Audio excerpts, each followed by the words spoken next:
morning everyone. So आज का जो अपना टॉपिक है that is the chemical bonding ਨੂੰ स्टडी करांगे which is the very important topic for the exam point of view. So start करते हैं बेटा कैमिकल बॉन्डिंग तो।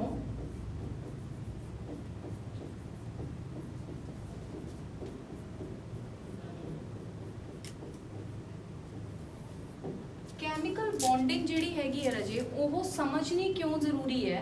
सब तो पहला आप बॉन्डिंग नूं समझांगे, उस तो बाद आप कैमिकल बॉन्डिंग नूं समझांगे कि इस टर्म का मतलब की है।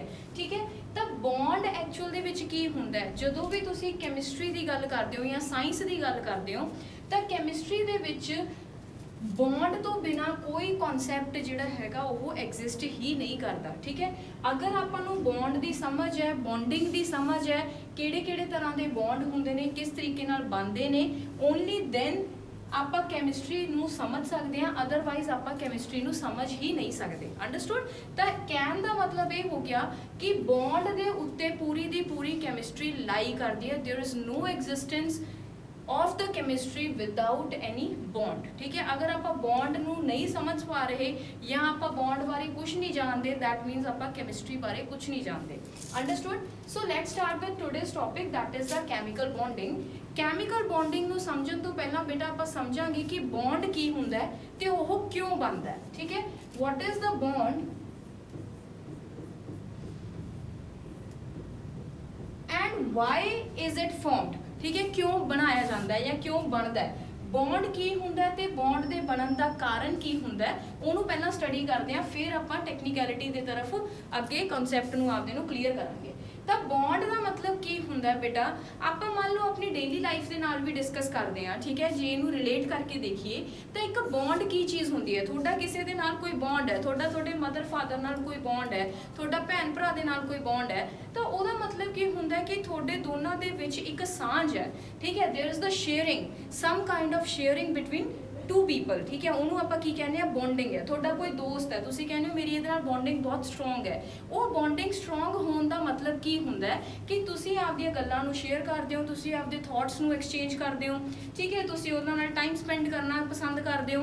तो इस तरह की चीज़ नूं आपां की कहने आ कि साडा किसी दे नाल एक बॉन्ड है, साडा आपदे मदर फादर दे नाल एक बॉन्ड है।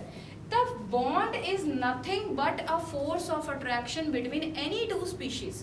Bond कुछ नहीं है बट एक फोर्स ऑफ अट्रैक्शन है किसी भी दो स्पीशीज दे विचाले। ठीक है, it is the force of attraction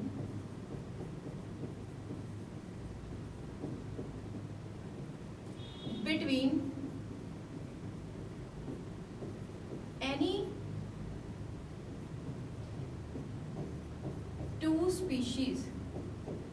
ठीक है, किसी भी दो स्पीशीज के विचाले जिहड़ी फोर्स ऑफ अट्रैक्शन हुंदी आ उहनूं आपां की कहने आ राजे बॉन्ड कहने आ। ठीक है, वो दो स्पीशीज जिहड़ियां हैगियां वो कुछ भी हो सकती हैं, एटम्स हो सकते हैं, दो मॉलिक्यूल्स हो सकते हैं, एक एटम एक मॉलिक्यूल हो सकता है, दो आयन्स हो सकते हैं। ठीक है, दो ऑब्जेक्ट्स हो सकते हैं, टू पीपल हो सकते हैं। ठीक है, तो कुछ भी कोई भी दो चीज़ों के विचाले जिहड़ी एक फोर्स ऑफ अट्रैक्शन होगी उहनूं आपां की कहने आगे बॉन्ड कहने आ। ठीक है, now what is the reason for the bond formation। मतलब की होया कि why does the bond formation takes place। Bond formation क्यों हुंदी है, ਉਹਦਾ की रीजन है बॉन्ड फॉर्मेशन होने का। ठीक, तो बॉन्ड फॉर्मेशन का जिहड़ा सब तो पहला रीजन है बेटा that is the to attain the maximum stability. There are two reasons for the bond formation in the chemistry. First की है to attain the maximum stability. ਆਪਾਂ भी किसी दे नाल बॉन्डिंग उदों ही करते हैं जदों आपां नूं लोड़ हुंदी है आपदे थॉट्स नूं शेयर करन दी। ठीक है, या आपां जे कोई अपसैट हुंदा बंदा या परेशान हुंदा तो वो हमेशा एक बंदे की लोड़ हुंदी है कि मेरी गल सुनने वाला कोई होवे। ठीक है, तो सिमिलर कॉन्सैप्ट इत्थे अप्लाई हुंदा है, एक यूनीवर्सल कॉन्सैप्ट है बॉन्डिंग का। बॉन्ड फॉर्मेशन का इको एक रीजन होंदा है कि कोई भी जिहड़ा एटम है, कोई भी जिहड़ा मॉलिक्यूल है, कोई भी जिहड़ी स्पीशी है वो मैक्सिमम स्टेबिलिटी गेन करना चाहती है। ठीक है, अक्सर यह कहा भी जाता है कि आपां ਇਸ ਸੁਸਾਇਟੀ ਦੇ ਵਿੱਚ ਜਾਂ ਇਸ ਦੁਨੀਆ ਦੇ ਵਿੱਚ ਇਕੱਲੇ ਨਹੀਂ ਰਹਿ ਸਕਦੇ। ਇਕੱਲਾ ਬੰਦਾ ਕਦੇ ਵੀ ਨਹੀਂ ਰਹਿ ਸਕਦਾ, ਉਹਨੂੰ ਕਿਸੇ ਨਾ ਕਿਸੇ ਦੀ ਲੋੜ ਪੈਂਦੀ ਹੈ। That means he has to make a bond with someone else, ਠੀਕ ਹੈ। ਹੀ ਔਰ ਸ਼ੀ, ਉਹ ਇਕੱਲੇ ਆਪਾਂ ਨਹੀਂ ਰਹਿ ਸਕਦੇ, ਕਦੇ ਵੀ ਨਹੀਂ ਰਹਿ ਸਕਦੇ, ਠੀਕ ਹੈ। ਤਾਂ ਉਹੀ ਸੇਮ ਕਨਸੈਪਟ ਇੱਥੇ ਅਪਲਾਈ ਹੁੰਦਾ ਹੈ ਕਿ ਕੋਈ ਵੀ ਦੋ ਸਪੀਸ਼ੀਜ਼ ਜਿਹੜੀਆਂ ਹੈਗੀਆਂ ਉਹ ਬੌਂਡਿੰਗ ਕਿਉਂ ਕਰਦੀਆਂ ਨੇ, ਸੋ ਦੈਟ ਉਹ ਸਟੇਬਲ ਹੋ ਸਕਣ, ਮੈਕਸਿਮਮ ਸਟੇਬਿਲਿਟੀ ਅਟੇਨ ਕਰ ਸਕਣ। ਦੂਸਰਾ ਰੀਜ਼ਨ ਕੀ ਹੈ ਬੇਟਾ, ਜਿਹੜਾ ਕਿ ਥੋੜਾ ਜਿਹਾ ਟਿਪੀਕਲ ਹੈ ਬਟ ਇਹਦੇ ਨਾਲ ਹੀ ਰਿਲੇਟਡ ਹੈ, ਟੂ ਕੰਪਲੀਟ ਦ ਆਕਟੇਟ।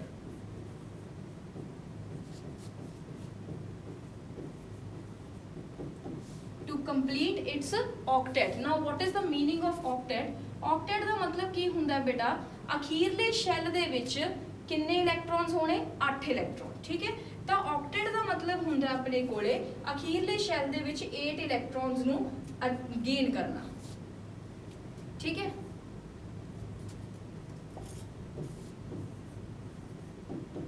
ਜਦੋਂ ਆਪਾਂ ਐਟਮ ਦਾ ਕਨਸੈਪਟ ਪੜ੍ਹਦੇ ਆ ਤਾਂ ਐਟਮਸ ਦੇ ਵਿੱਚ ਜਿਹੜੇ ਹੈਗੇ ਉਹ ਸ਼ੈਲਸ ਪ੍ਰੈਜ਼ੈਂਟ ਹੁੰਦੇ ਆ। ਐਟਮ ਦੀ ਸਟਰਕਚਰ ਦੇ ਵਿੱਚ ਸ਼ੈਲ ਹੁੰਦੇ ਨੇ, ਤਾਂ ਹਰ ਸ਼ੈਲ ਦੇ ਵਿੱਚ ਅਖੀਰਲਾ ਸ਼ੈਲ ਜਿਹੜਾ ਹੁੰਦਾ ਹੈ, ਅਖੀਰਲੇ ਸ਼ੈਲ ਦੇ ਵਿੱਚ 8 ਇਲੈਕਟ੍ਰੋਨਸ ਦਾ ਹੋਣਾ is known as the octet, ਠੀਕ ਹੈ। ਤਾਂ ਜਦੋਂ ਕਿਸੇ ਵੀ ਐਟਮ ਦੇ ਵਿੱਚ 8 ਇਲੈਕਟ੍ਰੋਨ ਵੈਲੈਂਸ ਸ਼ੈਲ ਦੇ ਵਿੱਚ ਪੂਰੇ ਹੋ ਜਾਂਦੇ ਆ ਤਾਂ ਇਹ ਮੰਨਿਆ ਜਾਂਦਾ ਹੈ, ਇਟਸ ਅ ਰੂਲ ਕਿ it is a stable species. So ultimately ਆਪਣੇ ਕੋਲੇ ਜਿਹੜਾ ਆਹ ਚੀਜ਼ ਹੈ ਉਹ ਕੀ ਸ਼ੋ ਕਰਦਾ ਹੈ ਕਿ ਇਹ ਦੋਨੋਂ ਜਿਹੜੇ ਰੀਜ਼ਨਸ ਨੇ ਉਹ ਇੱਕ ਦੂਜੇ ਦੇ ਉੱਤੇ ਹੀ ਡਿਪੈਂਡ ਕਰਦੇ ਆ, ਠੀਕ ਹੈ ਬੇਟਾ। ਤਾਂ ਇਹ ਜਿਹੜੀ ਡਿਪੈਂਡੈਂਸੀ ਹੈ ਇਹ ਇੱਕ ਦੂਜੇ ਦੇ ਉੱਤੇ ਡਿਪੈਂਡ ਕਰਦੇ ਨੇ, ਠੀਕ ਹੈ। ਤੇ ਇਹਦਾ ਮਤਲਬ ਕੀ ਹੋਇਆ ਕਿ ਜਿਹੜਾ ਆਪਣੇ ਕੋਲੇ ਇੰਪੋਰਟੈਂਟ ਰੀਜ਼ਨ ਰਹਿ ਗਿਆ ਬੌਂਡ ਫਾਰਮੇਸ਼ਨ ਦਾ, ਉਹ ਕੀ ਰਹਿ ਗਿਆ, ਕੱਲਾ ਆਹ ਰਹਿ ਗਿਆ ਕਿ ਬੌਂਡ ਫਾਰਮੇਸ਼ਨ ਕਿਉਂ ਹੁੰਦੀ ਹੈ, to attain the maximum stability. ਕਿਉਂ ਹੋ ਰਹਿ ਗਿਆ ਇਹ, ਕਿਉਂਕਿ ਜੇ ਕਿਸੇ ਦਾ ਆਕਟੇਟ ਕੰਪਲੀਟ ਹੋ ਗਿਆ ਤਾਂ ਅਲਟੀਮੇਟਲੀ ਉਹਨੇ ਮੈਕਸਿਮਮ ਸਟੇਬਿਲਿਟੀ ਦਾ ਗੇਨ ਕਰ ਲਈ। ਤੇ ਉਹੀ ਆਪਣਾ ਮੇਨ ਪਰਪਸ ਹੈ, ਉਹੀ ਆਪਣਾ ਮੇਨ ਟਾਰਗੇਟ ਹੈ ਕਿ ਕਿਸੇ ਵੀ ਦੋ ਸਪੀਸ਼ੀਜ਼ ਨੂੰ ਆਪਾਂ ਮੈਕਸਿਮਮ ਸਟੇਬਿਲਿਟੀ ਅਟੇਨ ਕਰਾਉਣੀ ਹੈ, ਉਹ ਚਾਹੇ ਉਹਦਾ ਆਕਟੇਟ ਪੂਰਾ ਹੋ ਕੇ ਹੋਵੇ, ਚਾਹੇ ਉਹ ਕਿਸੇ ਹੋਰ ਤਰੀਕੇ ਨਾਲ ਹੋਵੇ। The ultimate goal is to attain the maximum stability. Understood, ਠੀਕ ਹੈ। So this is the reason why the bond formation takes place. Bond formation ਕਿਉਂ ਹੁੰਦੀ ਹੈ, ਇਹੀ ਕਾਰਨ ਹੈ ਉਹਦਾ। Now coming to the technical concept of the bond formation, ਆਪਾਂ ਟੈਕਨੀਕਲ ਕਨਸੈਪਟ ਤੇ ਆਉਣੇ ਆ। ਹੁਣ ਆਪਾਂ ਬੌਂਡ ਬਾਰੇ ਪੜ੍ਹ ਲਿਆ ਬੇਟਾ ਕਿ ਬੌਂਡ ਕੀ ਹੁੰਦਾ ਹੈ। ਹੁਣ ਆਪਾਂ ਡਿਸਕਸ ਕਰਾਂਗੇ ਕਿ ਬੌਂਡ ਕਿੰਨੀ ਤਰ੍ਹਾਂ ਦਾ ਹੁੰਦਾ ਹੈ, ਟਾਈਪਸ ਆਫ ਦਾ ਬੌਂਡ, ਠੀਕ ਹੈ। ਟਾਈਪਸ ਆਫ ਦਾ ਬੌਂਡ ਜਿਹੜਾ ਹੈ ਉਹ ਕਿੰਨੀ ਤਰ੍ਹਾਂ ਦੇ ਹੁੰਦੇ ਨੇ, ਤਾਂ there are 3 types of bonds. ਕਿਹੜੇ ਕਿਹੜੇ? The first one is the covalent bond. Second one is the ionic bond. And third one is the coordinate bond.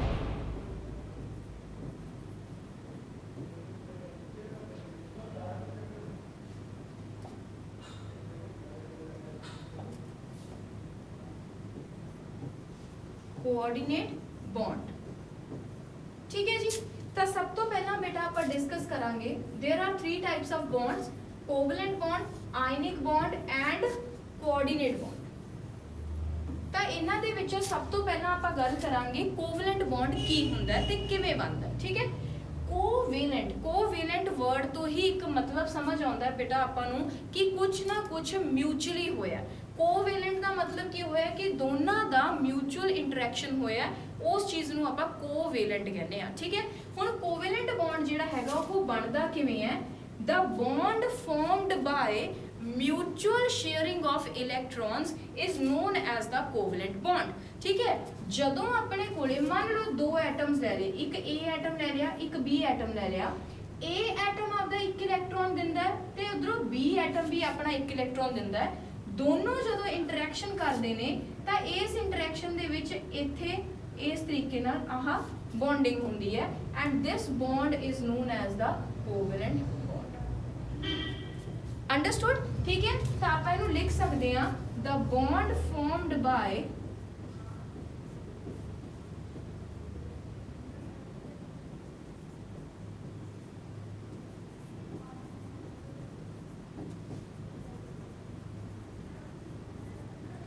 Mutual sharing of electrons is known as covalent bond. इत्थे अपने कोले जिहड़ा सब तो important word है बेटा that is the mutual.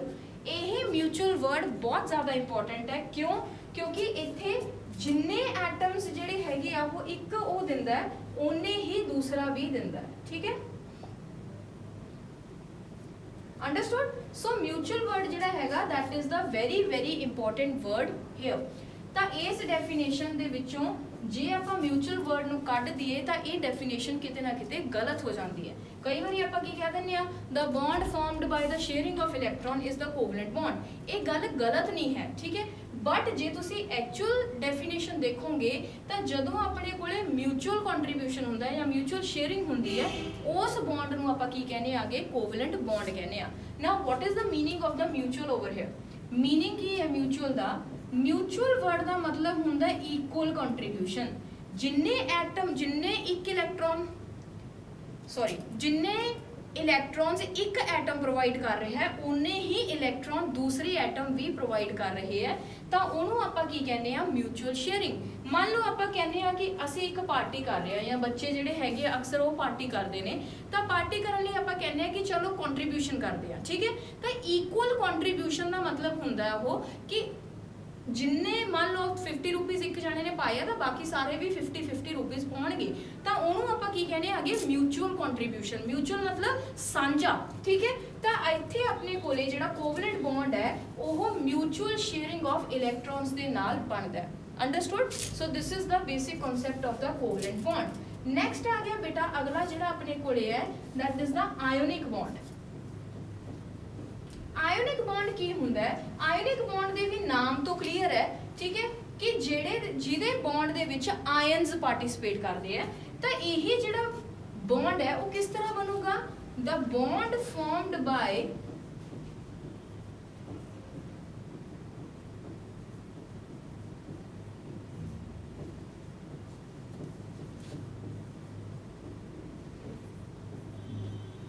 Complete sharing of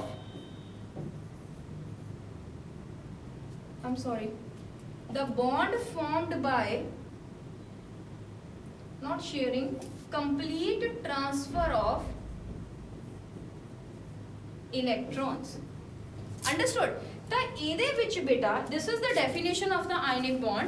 ionic bond किस तरीके ਨਾਲ ਬਣੂਗਾ? ਜਿਹੜਾ bond complete transfer of electrons ਦੇ ਨਾਲ ਬਣੇ, that bond is known as the ionic bond। now what is the meaning of the complete transfer? complete transfer ਦਾ मतलब ਕੀ ਹੈ कि अगर अपने कोले A ते B ਦੇ ਵਿਚਾਲੇ कोई bonding हो रही है तो A ਦੇ ਕੋਲੇ ਜਿਹੜਾ ਇਲੈਕਟ੍ਰੋਨ ਹੈ ਤੇ B ਦੇ ਕੋਲੇ ਜਿਹੜਾ ਇਲੈਕਟ੍ਰੋਨ ਹੈ, ठीक है, ਉਹਨੇ ਕੀ ਕੀਤਾ? A ਨੇ ਆਪਦਾ ਇਲੈਕਟ੍ਰੋਨ ਕੀ ਕਰਤਾ ਬੇਟਾ? Lose and it will become A positive, ठीक है जी। ते B ने यही इलैक्ट्रॉन की कर लिया gain and it becomes B negative. तो इत्थे अपने कोले A तो कंप्लीट ट्रांसफर हुई है B दे विच किहदी? इस इलैक्ट्रॉन दी। इस इलैक्ट्रॉन दी कंप्लीट ट्रांसफर हुई है फ्रॉम A टू B, ठीक है? ते कंप्लीट ट्रांसफर मतलब की होया कि now this will become A positive and this will become B negative. Positive ते नेगेटिव एक दूजे नूं की करनगे? अट्रैक्ट करनगे and there will be the interaction and this interaction is known as the ionic bond. Understood? जेड़ा electron इहने donate कीता उही इहने गेन कर लिया, तो there is the bonding between these two atoms, ठीक है? तो यह एक बॉन्डिंग है जिन्हों आपां की कहने हैं बेटा? Ionic bond. ਤਾਂ ਹੁਣ ਇਹਦੇ ਵਿੱਚ ਸ਼ੇਅਰਿੰਗ ਆਫ ਇਲੈਕਟ੍ਰੋਨ ਨਹੀਂ ਹੋਇਆ, ਇਹਦੇ ਵਿੱਚ ਟ੍ਰਾਂਸਫਰ ਆਫ ਇਲੈਕਟ੍ਰੋਨ ਹੋਇਆ। ਇੱਕ ਐਟਮ ਨੇ ਇਲੈਕਟ੍ਰੋਨ ਡੋਨੇਟ ਕੀਤਾ ਤੇ ਦੂਸਰੇ ਐਟਮ ਨੇ ਉਹੀ ਇਲੈਕਟ੍ਰੋਨ ਕੀ ਕੀਤਾ? ਗੇਨ ਕੀਤਾ। This is known as the complete transfer of electron from one species to another species। this type of bond is known as the ionic bond। understood? now coming to the third bond which is known as coordinate bond। ठीक है जी। Coordinate bond की हुंदा है बेटा? Coordinate bond is the special kind of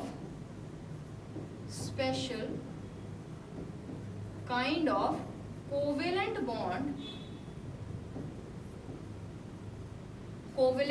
bond, ठीक है? But ਇਹਦੇ ਵਿੱਚ ਹੁਣ म्यूचुअल शेयरिंग नहीं हुंदी। Coordinate bond is the special kind of covalent bond, that means ਇਹਦੇ ਚ ਸ਼ੇਅਰਿੰਗ ਤਾਂ ਹੋਊਗੀ but there will be no mutual sharing. ਇਹ ਕਿਸ ਤਰੀਕੇ ਨਾਲ ਬਣੂਗਾ, in which both the electrons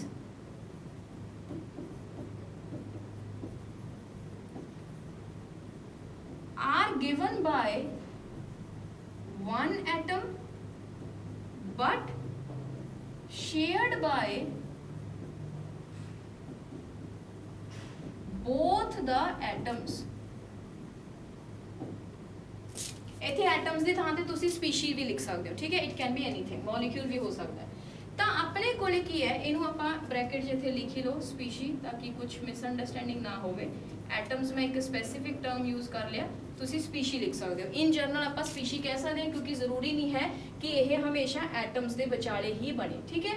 ਤਾਂ ਜਦੋਂ ਆਪਣੇ ਕੋਲੇ ਬੇਟਾ ਦੋਨੋਂ ਦੇ ਦੋਨੋਂ ਇਲੈਕਟ੍ਰੋਨ ਜਿਹੜੇ ਹੈ ਉਹ ਇੱਕੋ ਹੀ ਸਪੀਸ਼ੀ ਡੋਨੇਟ ਕਰੇ, ਠੀਕ ਹੈ, ਡੋਨੇਟ ਕਰੇ ਜਾਂ ਕੰਟਰੀਬਿਊਟ ਕਰੇ, ਬਟ ਡੋਨੇਟ ਕਰਨ ਤੋਂ ਬਾਅਦ ਉਹਨੂੰ ਸ਼ੇਅਰ ਦੋਨੋਂ ਜਾਣੇ ਕਰਨ, that is known as the coordinate bond। For example, in the case of BF3 boron trifluoride which is the electron deficient species, ਇਹਦੇ ਵੈਲੈਂਸ ਸ਼ੈਲ ਦੇ ਵਿੱਚ 6 ਇਲੈਕਟ੍ਰੋਨਸ ਨੇ, ਠੀਕ ਹੈ।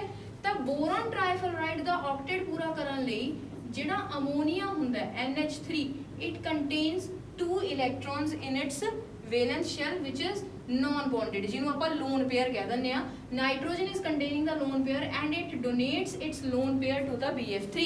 ਹੁਣ ਇਹਨੂੰ ਦੋਨੇ ਇਲੈਕਟ੍ਰੋਨ ਡੋਨੇਟ ਕਰਨ ਤੋਂ ਬਾਅਦ ਇਹ ਦੋਨੋਂ ਇਲੈਕਟ੍ਰੋਨ ਅਮੋਨੀਆ ਦੇ ਵੀ ਹੈ ਤੇ ਇਹ ਦੋਨੋਂ ਇਲੈਕਟ੍ਰੋਨ BF3 ਦੇ ਵੀ ਹੈ। ਤਾਂ ਇਹ ਕੀਤੀ ਤਾਂ ਬੇਟਾ ਸ਼ੇਅਰਿੰਗ ਹੀ ਹੈ, ਟ੍ਰਾਂਸਫਰ ਆਫ ਇਲੈਕਟ੍ਰੋਨ ਨਹੀਂ ਹੋਇਆ। ਟ੍ਰਾਂਸਫਰ ਆਫ ਇਲੈਕਟ੍ਰੋਨ ਹੋਊਗਾ ਤਾਂ ਇਹਦੇ ਤੇ ਪੋਜ਼ਿਟਿਵ ਚਾਰਜ ਆਜੂ, ਇਹਦੇ ਤੇ ਨੈਗੇਟਿਵ ਚਾਰਜ ਆਜੂ, ਬਟ ਇਦਾਂ ਨਹੀਂ ਹੁੰਦਾ। ਕੋਆਰਡੀਨੇਟ ਬੌਂਡ ਦੇ ਵਿੱਚ ਕੋਆਰਡੀਨੇਸ਼ਨ ਹੁੰਦੀ ਹੈ ਦੋ ਚੀਜ਼ਾਂ ਦੇ ਵਿਚਾਲੇ ਕਿ ਦੋਨੋਂ ਦੇ ਦੋਨੋਂ ਇਲੈਕਟ੍ਰੋਨ ਜਿਹੜਾ ਬੌਂਡ ਬਣਾਉਂਦੇ ਨੇ ਉਹ ਦੋਨੋਂ ਇਲੈਕਟ੍ਰੋਨ ਇੱਕੋ ਹੀ ਸਪੀਸ਼ੀ ਪ੍ਰੋਵਾਈਡ ਕਰਦੀ ਹੈ, ਬਟ ਉਹਨੂੰ ਬਣਾਉਣ ਤੋਂ ਬਾਅਦ ਸ਼ੇਅਰ ਦੋਨੋਂ ਜਣੇ ਕਰਦੇ ਹੈ। That means after the bond formation these 2 electrons ਜਿਹੜੇ ਆ 2 ਇਲੈਕਟ੍ਰੋਨਸ ਨੇ ਇਹ ਅਮੋਨੀਆ ਦੇ ਵੀ ਹੈ ਤੇ ਆਹੀ 2 ਇਲੈਕਟ੍ਰੋਨ ਜਿਹੜੇ ਹੈਗੇ ਨੇ ਉਹ BF3 ਦੇ ਵੀ ਹੈ। ਦਿਸ is known as the coordinate bond. ਤੇ ਕੋਆਰਡੀਨੇਟ ਬੌਂਡ ਨੂੰ ਰਿਪਰੈਜ਼ੈਂਟ ਕਰਨ ਲਈ ਹਮੇਸ਼ਾ ਇਸ ਐਰੋ ਦਾ ਯੂਜ਼ ਕੀਤਾ ਜਾਂਦਾ ਹੈ। ਜਿਹੜਾ ਇਲੈਕਟ੍ਰੋਨ ਪੇਅਰ ਨੂੰ ਦਿੰਦਾ ਹੈ ਉਹਦੇ ਵੱਲ ਕੀ ਹੁੰਦੀ ਹੈ ਐਰੋ ਦੀ ਟੇਲ, ਤੇ ਜਿਹਨੂੰ ਦਿੰਦਾ ਹੈ ਉਹਦੇ ਵੱਲ ਕੀ ਹੁੰਦਾ ਹੈ ਹੈਡ, ਠੀਕ ਹੈ। So this is the representation of the coordinate bond ਕਿ ਕੋਆਰਡੀਨੇਟ ਬੌਂਡ ਜਿਹੜਾ ਹੈਗਾ ਉਹ ਕਿਸ ਤਰੀਕੇ ਨਾਲ ਬਣਦਾ ਹੈ।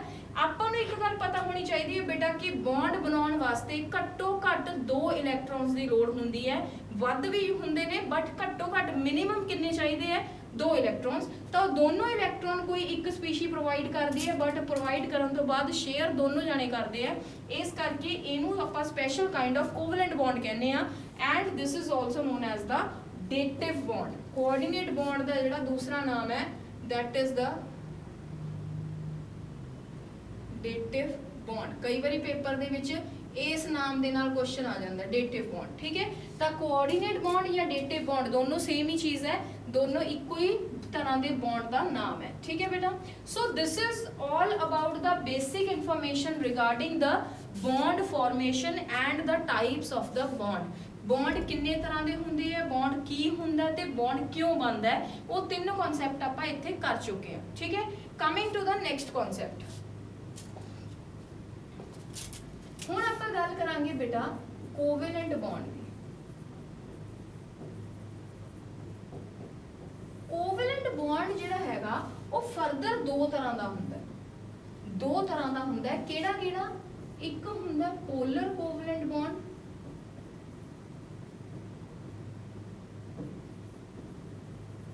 ਇੱਕ ਹੁੰਦਾ ਬੇਟਾ non polar covalent bond. So there are 2 types of the covalent bond. ਆ 2 ਤਰ੍ਹਾਂ ਦੇ covalent bonds ਹੁੰਦੇ ਨੇ, polar covalent bond ਤੇ non polar covalent bond. Now first we need to understand the meaning of the word polar. ਆਪਾਂ polar word ਦਾ ਮਤਲਬ ਸਮਝਣਾ ਕੀ ਹੁੰਦਾ ਹੈ, ਠੀਕ ਹੈ। polar word ਕੀ ਹੁੰਦਾ ਬੇਟਾ? ਜਦੋਂ ਆਪਣੇ ਕੋਲੇ ਕਿਸੇ ਵੀ ਮੋਲੀਕਿਊਲ ਦੇ ਵਿੱਚ ਡਾਈਪੋਲ ਦਾ ਕ੍ਰੀਏਸ਼ਨ ਹੋ ਜੇ ਜਾਂ ਇੱਕ ਹੋਰ ਕਨਸੈਪਟ ਦੇ ਅਕੋਰਡਿੰਗ ਆਪਾਂ ਕਹੀਏ, ਅਗਰ ਕਿਸੇ ਮੋਲੀਕਿਊਲ ਦੇ ਵਿੱਚ ਡਾਈਪੋਲ ਮੂਵਮੈਂਟ ਹੈਗੀ ਆ ਜਿਹਨੂੰ ਆਪਾਂ ਮਿਊ ਦੇ ਨਾਲ ਰਿਪਰੈਜ਼ੈਂਟ ਕਰਦੇ ਆ, ਠੀਕ ਹੈ। ਅਗਰ ਕਿਸੇ ਵੀ ਮੋਲੀਕਿਊਲ ਦਾ mu is not equal to 0 ਹੈ, that means it is a polar molecule। but ਇਹ ਥੋੜਾ ਜਿਹਾ ਟੈਕਨੀਕਲ ਕਨਸੈਪਟ ਹੈ। ਮੰਨ ਲਓ ਆਪਾਂ ਨੂੰ ਡਾਈਪੋਲ ਮੂਵਮੈਂਟ ਹੀ ਨਹੀਂ ਪਤਾ ਤਾਂ ਆਪਾਂ ਪੋਲੈਰਿਟੀ ਵੀ ਨਹੀਂ ਦੱਸ ਸਕਦੇ। ਸੋ ਬੇਸਿਕਲੀ ਇਹਨੂੰ ਸਮਝਣ ਦਾ ਸਿੰਪਲੈਸਟ ਵੇ ਕੀ ਹੈ, ਪੋਲਰ ਮੋਲੀਕਿਊਲ ਹਮੇਸ਼ਾ ਉਹ ਹੁੰਦਾ ਬੇਟਾ ਜਿਹਦੇ ਵਿੱਚ ਡਾਈਪੋਲ ਦਾ ਕ੍ਰੀਏਸ਼ਨ ਹੋ ਜੇ।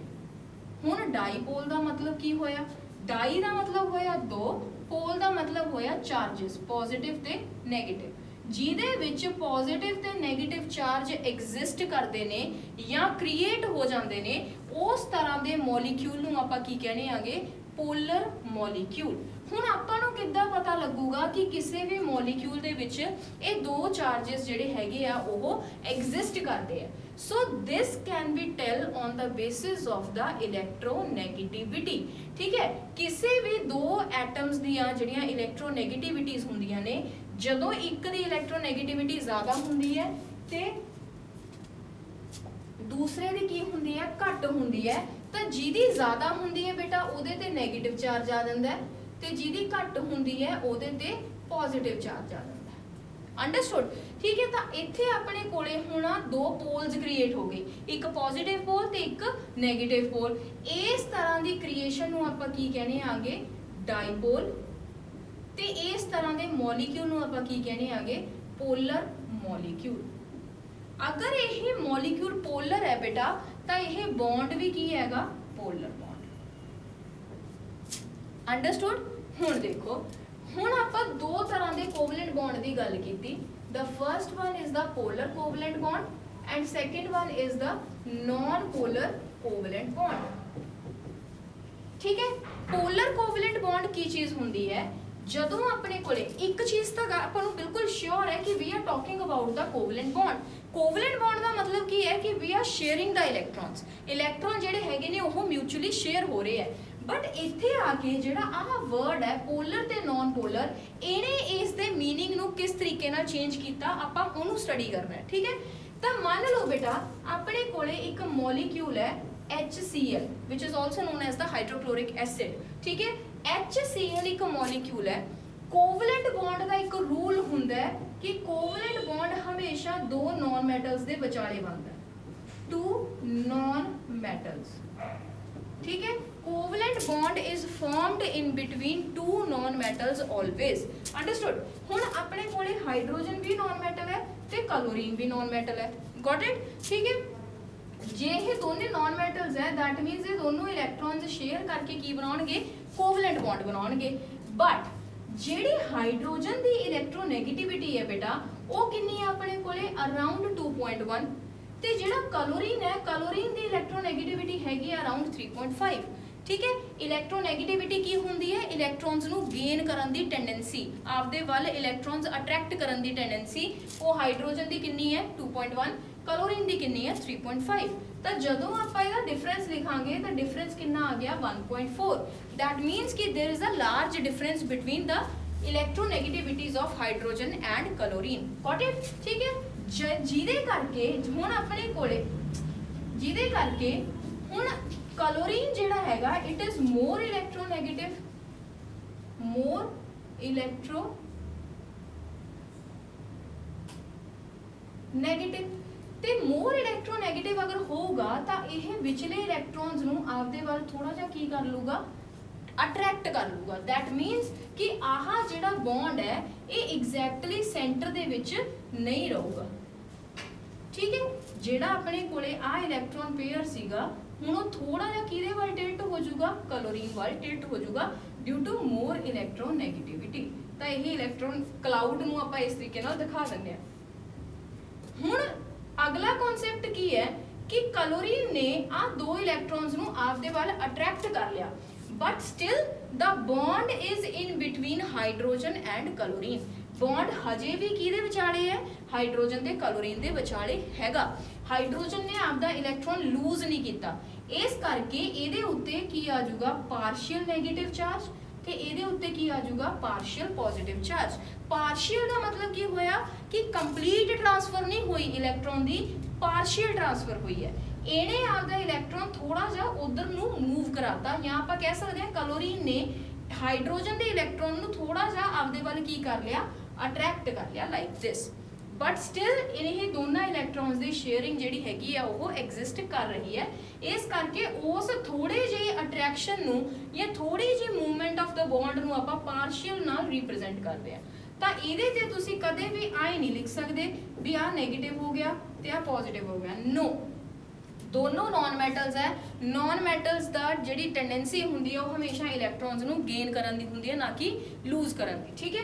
ਤਾਂ ਜਦੋਂ ਆਪਣੇ ਕੋਲੇ ਬੇਟਾ ਇਹ ਪਾਰਸ਼ੀਅਲ ਪੋਜ਼ਿਟਿਵ ਤੇ ਪਾਰਸ਼ੀਅਲ ਨੈਗੇਟਿਵ ਚਾਰਜ ਆ ਜਾਂਦਾ ਹੈ ਤਾਂ it is again a kind of dipole, ਤੇ ਇਸ ਮੋਲੀਕਿਊਲ ਨੂੰ ਆਪਾਂ ਕੀ ਕਹਿੰਦੇ ਆਗੇ, ਪੋਲਰ ਕੋਵਲੈਂਟ ਮੋਲੀਕਿਊਲ। ਤੇ ਇਸ ਬੌਂਡ ਨੂੰ ਕੀ ਕਵਾਂਗੇ, ਪੋਲਰ ਕੋਵਲੈਂਟ ਬੌਂਡ। ਅੰਡਰਸਟੂਡ, ਠੀਕ ਹੈ ਜੀ। ਤਾਂ ਇਹਦੇ 'ਚ ਜਿਹੜਾ ਮੇਨ ਪੁਆਇੰਟ ਯਾਦ ਰੱਖਣ ਵਾਲਾ ਹੈ ਉਹ ਇਹ ਹੈ ਕਿ ਦੋਨੋਂ ਨॉन ਮੈਟਲਸ ਹੋਣ। ਦੂਸਰਾ ਇਹ ਹੈ ਕਿ ਦੋਨਾਂ ਦੀ ਇਲੈਕਟ੍ਰੋਨੈਗੇਟਿਵਿਟੀ ਦੇ ਵਿੱਚ ਕੀ ਹੋਵੇ, ਡਿਫਰੈਂਸ ਹੋਵੇ, ਤਾਂ ਉਦੋਂ ਜਿਹੜਾ ਬੌਂਡ ਹੋਊਗਾ that will be the polar covalent bond। Otherwise ਹੁਣ ਦੇਖੋ ਮੈਂ ਦੋ ਐਗਜ਼ਾਮਪਲਸ ਹੋਰ ਲੈਣੀ ਆ। ਮੰਨ ਲਓ ਆ ਹਾਈਡਰੋਜਨ ਗੈਸ ਹੈ H2, ਆ ਕਲੋਰੀਨ ਗੈਸ ਹੈ Cl2, HH ਦੇ ਵਿੱਚ ਬੌਂਡ ਹੈ, Cl ਦੇ ਵਿੱਚ ਬੌਂਡ ਹੈ। ਤਾਂ ਇੱਥੇ ਆਪਾਂ ਕੀ ਦੇਖ ਰਹੇ ਆ ਬੇਟਾ ਕਿ ਹਾਈਡਰੋਜਨ, ਹੁਣ ਇਹਦੇ ਵਿੱਚੋਂ ਕਿਹਦੀ ਇਲੈਕਟ੍ਰੋਨੈਗੇਟਿਵਿਟੀ ਜ਼ਿਆਦਾ ਲਿਖੋਗੇ ਤੇ ਕਿਹਦੀ ਘੱਟ ਲਿਖੋਗੇ, ਨਹੀਂ ਲਿਖ ਸਕਦੇ ਕਿਉਂਕਿ ਇਹ ਦੋਨੋਂ ਸੇਮ ਹੈ। ਇਹਦੀ ਵੀ 2.1 ਹੈ ਤੇ ਇਹਦੀ ਵੀ 2.1 ਹੈ। ਤਾਂ ਜਿਹੜਾ ਆਹ ਇਲੈਕਟ੍ਰੋਨ ਪੇਅਰ ਪਿਆ ਹੈ ਇਹ ਐਗਜ਼ੈਕਟਲੀ ਸੈਂਟਰ ਦੇ ਵਿੱਚ ਪਿਆ ਰਹੂਗਾ, ਨਾ ਤਾਂ ਇਸ ਹਾਈਡਰੋਜਨ ਵੱਲ ਜਾਵੇ ਤੇ ਨਾ ਇਸ ਹਾਈਡਰੋਜਨ ਵੱਲ ਜਾਵੇ। That means ਕਿ ਅਗਰ ਇਹ ਇਲੈਕਟ੍ਰੋਨ ਪੇਅਰ ਮੂਵ ਨਹੀਂ ਕਰ ਰਿਹਾ ਤਾਂ ਇਹਨਾਂ ਦੇ ਉੱਤੇ ਵੀ ਪਾਰਸ਼ੀਅਲ ਪੋਜ਼ਿਟਿਵ ਨੈਗੇਟਿਵ ਚਾਰਜ ਨਹੀਂ ਆ ਸਕਦਾ। ਅਗਰ ਪਾਰਸ਼ੀਅਲ ਪੋਜ਼ਿਟਿਵ ਨੈਗੇਟਿਵ ਚਾਰਜ ਨਹੀਂ ਆ ਰਿਹਾ ਤਾਂ there is no creation of the dipole and this molecule is not a polar molecule। ਤਾਂ ਇਹ ਕਿਹੜਾ ਹੋ ਗਿਆ, it will be a non-polar molecule or we can say non-polar covalent bond। Understood. ਤਾਂ ਇੱਥੇ ਆਪਣੇ ਕੋਲੇ ਇਲੈਕਟ੍ਰੋਨੈਗੇਟਿਵਿਟੀ ਦੇ ਵਿੱਚ ਫਰਕ ਬਿਲਕੁਲ ਹੀ ਨਹੀਂ ਹੈ, ਠੀਕ ਹੈ। ਤਾਂ ਇਸ ਕਰਕੇ ਜਿਹੜਾ ਇਲੈਕਟ੍ਰੋਨ ਪੇਅਰ ਹੈ ਉਹ ਬਿਲਕੁਲ ਸੈਂਟਰ ਦੇ ਵਿੱਚ ਲਾਈ ਕਰੂਗਾ, ਕਿਸੇ ਦੇ ਉੱਤੇ ਪਾਰਸ਼ੀਅਲ ਪੋਜ਼ਿਟਿਵ ਪਾਰਸ਼ੀਅਲ ਨੈਗੇਟਿਵ ਚਾਰਜ ਨਹੀਂ ਆਊਗਾ। ਦੈਟ ਮੀਨਸ ਡਾਈਪੋਲ ਦਾ ਕ੍ਰੀਏਸ਼ਨ ਨਹੀਂ ਹੋਊਗਾ। ਅਗਰ ਡਾਈਪੋਲ ਦਾ ਕ੍ਰੀਏਸ਼ਨ ਨਹੀਂ ਹੋ ਰਿਹਾ ਦੈਟ ਮੀਨਸ ਉਹ ਪੋਲਰ ਮੋਲੀਕਿਊਲ ਨਹੀਂ ਹੈ। ਅਗਰ ਪੋਲਰ ਨਹੀਂ ਹੈ ਤਾਂ ਉਹ ਕਿਹੜਾ ਹੋ ਗਿਆ, ਨॉन ਪੋਲਰ। ਸਿਮਿਲਰਲੀ ਕਲੋਰੀਨ ਦੇ ਕੇਸ ਦੇ ਵਿੱਚ ਵੀ ਹੈ, ਠੀਕ ਹੈ। ਕਲੋਰੀਨ ਦੀ ਵੀ ਇਲੈਕਟ੍ਰੋਨੈਗੇਟਿਵਿਟੀ 3.5, ਇਹਦੀ ਵੀ 3.5। ਤਾਂ ਇਹਨਾਂ ਦੋਨਾਂ ਦੇ ਵਿਚਾਲੇ ਜਿਹੜਾ ਇਲੈਕਟ੍ਰੋਨ ਪੇਅਰ ਆ ਉਹ ਐਗਜ਼ੈਕਟਲੀ ਸੈਂਟਰ ਦੇ ਵਿੱਚ ਲਾਈ ਕਰੂਗਾ।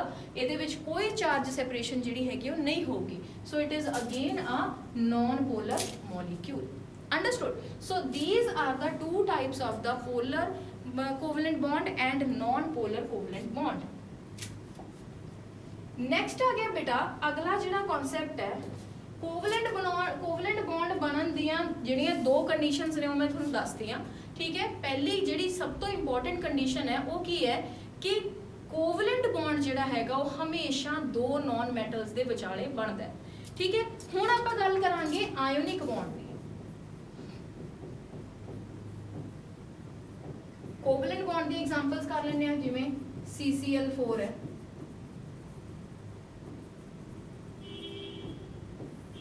ठीक है, CH4 है, C2H6 है, ठीक है। नेक्स्ट आ गया H2SO4 है, सल्फ्यूरिक एसिड है, HCl है, ठीक, एंड सो ऑन। ਤਾਂ ਕੋਵਲੈਂਟ ਬੌਂਡ ਬਹੁਤ ਸਾਰੇ ਮੋਲੀਕਿਊਲਸ ਐਗਜ਼ਿਸਟ ਕਰਦੇ ਨੇ। ਤੁਸੀਂ ਕੋਈ ਵੀ ਦੋ ਨॉन ਮੈਟਲਸ ਦੇ ਵਿਚਾਲੇ ਜਿਹੜਾ ਬੌਂਡਿੰਗ ਹੈ ਉਹ ਤੁਸੀਂ ਲਿਖ ਸਕਦੇ ਹੋ। ਮੰਨ ਲਓ ਆ O2 ਹੈ, N2 ਹੈ, ਠੀਕ ਹੈ, H2 ਗੈਸ ਹੈ। ਤਾਂ ਇਹ ਸਾਰੇ ਵੀ ਕੀ ਨੇ ਆਪਣੇ ਕੋਲੇ ਕੋਵਲੈਂਟ ਬੌਂਡਸ ਨੇ। ਅੰਡਰਸਟੂਡ। ਨਾਓ ਆਇਨਿਕ ਬੌਂਡ ਦੀ ਕੰਡੀਸ਼ਨ ਕੀ ਹੁੰਦੀ ਹੈ ਬੇਟਾ, ਆਇਨਿਕ ਬੌਂਡ ਵਾਸਤੇ ਇੱਕ ਸਪੀਸ਼ੀ ਜਿਹੜੀ ਹੈਗੀ ਉਹ ਇਲੈਕਟ੍ਰੋਨ ਲੂਜ਼ ਕਰਨ ਵਾਲੀ ਹੋਣੀ ਚਾਹੀਦੀ ਹੈ ਤੇ ਦੂਸਰੀ ਸਪੀਸ਼ੀ ਜਿਹੜੀ ਹੈਗੀ ਆ ਉਹ ਇਲੈਕਟ੍ਰੋਨ ਗੇਨ ਕਰਨ ਵਾਲੀ ਹੋਣੀ ਚਾਹੀਦੀ ਹੈ, ਠੀਕ ਹੈ। ਕਿਉਂ? ਕਿਉਂਕਿ ਇਹਦੇ ਚ ਆਪਾਂ ਇਲੈਕਟ੍ਰੋਨਸ ਨੂੰ ਕੀ ਕਰਾਉਣਾ ਹੈ, ਟ੍ਰਾਂਸਫਰ ਕਰਾਉਣਾ ਹੈ। ਅੰਡਰਸਟੂਡ, ਠੀਕ ਹੈ। ਤਾਂ there must be the presence of electron donating species as well as electron gaining species, ठीक है। ਤਾਂ ਆਪਣੇ ਕੋਲੇ ਉਹਦਾ ਮਤਲਬ ਕੀ ਹੋਇਆ, ਇਲੈਕਟ੍ਰੋਨ ਡੋਨੇਟ ਕਰਨ ਦੀ ਟੈਂਡੈਂਸੀ ਕਿਹਦੀ ਹੁੰਦੀ ਹੈ, ਮੈਟਲਸ ਦੀ, ਤੇ ਇਲੈਕਟ੍ਰੋਨ ਗੇਨ ਕਰਨ ਦੀ ਟੈਂਡੈਂਸੀ ਕਿਹਦੀ ਹੁੰਦੀ ਹੈ, ਨॉन ਮੈਟਲਸ ਦੀ। ਅੰਡਰਸਟੂਡ, ठीक है। ਤਾਂ ਆਇਨਿਕ ਬੌਂਡ ਹਮੇਸ਼ਾ ਕਿਹਦੇ ਚ ਬਣੂਗਾ ਬੇਟਾ, ਇੱਕ ਮੈਟਲ ਤੇ ਇੱਕ ਨੌਨ ਮੈਟਲ ਦੇ ਵਿੱਚ। 90% ਆਇਨਿਕ ਬੌਂਡ ਜਿਹੜੇ ਹੈਗੇ ਨੇ ਉਹ ਮੈਟਲਸ ਤੇ ਨੌਨ ਮੈਟਲਸ ਦੇ ਵਿਚਾਲੇ ਬਣਦੇ ਆ। ਇੱਕ ਮੈਟਲ ਹੋਵੇ ਤੇ ਇੱਕ ਨੌਨ ਮੈਟਲ ਹੋਵੇ ਤਾਂ ਆ ਜਿਹੜੀ ਚੀਜ਼ ਹੈ ਇਹਦੇ ਤੇ ਪੋਜ਼ਿਟਿਵ ਚਾਰਜ ਆਊਗਾ ਤੇ ਇਹਦੇ ਤੇ ਕੀ ਆਊਗਾ, negative charge, and this bond is known as the ionic bond formation. ਠੀਕ ਹੈ। ਤੇ ਆਇਨਿਕ ਬੌਂਡ ਦੇ ਵਿੱਚ ਫੋਰਸ ਆਫ ਅਟਰੈਕਸ਼ਨ ਕਿਹੜੀ ਹੁੰਦੀ ਆ, ਹਮੇਸ਼ਾ ਪੇਪਰ ਦੇ ਵਿੱਚ ਆ ਸਕਦਾ ਹੈ, electrostatic force of attraction. Electrostatic force of attraction यह फोर्स का नाम है जिहड़ी कि एक ionic bond they which exist करती है। बहुत इंपॉर्टेंट क्वेश्चन है। दूसरा इंपॉर्टेंट यह है कि आयनिक बॉन्ड बनता किहदे विच है, तो एक मैटल ते दूसरी नॉन मैटल दे विचाले बनता है। और वी कैन से एक इलैक्ट्रॉन डोनेटिंग स्पीशी होनी चाहिए है तो दूसरी इलैक्ट्रॉन गेनिंग स्पीशी या एक्सैप्टिंग स्पीशी होनी चाहिए है। तो जो दो स्पीशीज लाई करदियां ने तो अपने कोले आयनिक बॉन्ड की फॉर्मेशन होंदी है। ठीक है बेटा। सो this is the important point regarding the ionic bond formation. Coordinate bond ਦੇ ਵਿੱਚ ਕੁਝ ਖਾਸ ਹੋਰ ਨਹੀਂ ਹੈਗਾ। ठीक है। जो मेन चीज़ां सीगियां वो ਆਪਾਂ ऑलरेडी कर चुके हैं। सो this is all about the bond formation. ਹੁਣ ਆਪਣੇ ਕੋਲੇ ਇਸ बॉन्ड फॉर्मेशन ਦੇ ਨਾਲ ਰਿਲੇਟਡ ਕੁਝ ਥਿਊਰੀਜ਼ ਨੇ। ठीक है। ਉਹ ਥਿਊਰੀਜ਼ ਕੀ ਨੇ ਇਹਦੀ ਆਪਾਂ ਐਗਜ਼ਾਮਪਲ ਨਹੀਂ ਕਰਾਈ, ਮੈਂ ਤੁਹਾਨੂੰ ਐਗਜ਼ਾਮਪਲ ਦੱਸਦੀ ਹਾਂ। ਆਇਨਿਕ ਬੌਂਡ ਦੀ ਜਿਹੜੀ ਸਭ ਤੋਂ ਵਧੀਆ ਐਗਜ਼ਾਮਪਲ ਹੈ ਦੈਟ ਇਜ਼ ਦਾ NaCl। ठीक है। सोडियम मेटल है, क्लोरीन नॉन मेटल है, NaF आ गया। ठीक है। NaBr आ गया। अगे अपने कोले की आ जाऊगा KCl आ गया, KBr आ गया। ठीक है। नैक्सट अपने कोले की आ गया सोडियम आयोडाइड आ गया, पोटाशियम आयोडाइड आ गया। ठीक है। लिथियम फ्लोराइड आ गया। सो ये अपने कोले सारे की ने आयनिक बॉन्ड्स की फॉर्मेशन है। एक मैटल ते एक non metal always form the ionic bond formation. ठीक है जी। So this is all about the bond formation. अपने कोले जिहड़ा बेस सीगा किसी भी बॉन्ड फॉर्मेशन का वो यही हुंदा है। नैक्सट आ गया बेटा अगला जिहड़ा हैगा कि theories of bond formation. Theories of bond formation. इन्हां थ्योरीज की जिहड़ी डिटेल है वो आपां नैक्सट लैक्चर दे विच करांगे। ठीक है। उदों तक मैं तुहानूं इन्हां थ्योरीज का नाम दस दिंदी आ। फर्स्ट थ्योरी जिहड़ी हैगी है that is given regarding the bond formation, उहनूं आपां कहने आगे valence shell electron pair repulsion theory.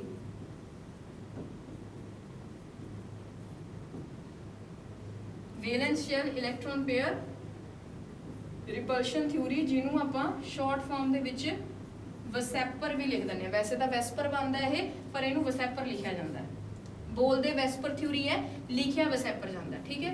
Next आ गया बेटा अगली जी थ्योरी आप करनी है that is the valence bond theory which is also known as the VBT। Very famous theory VBT। अगला जिहड़ा हैगा that is the molecular orbital theory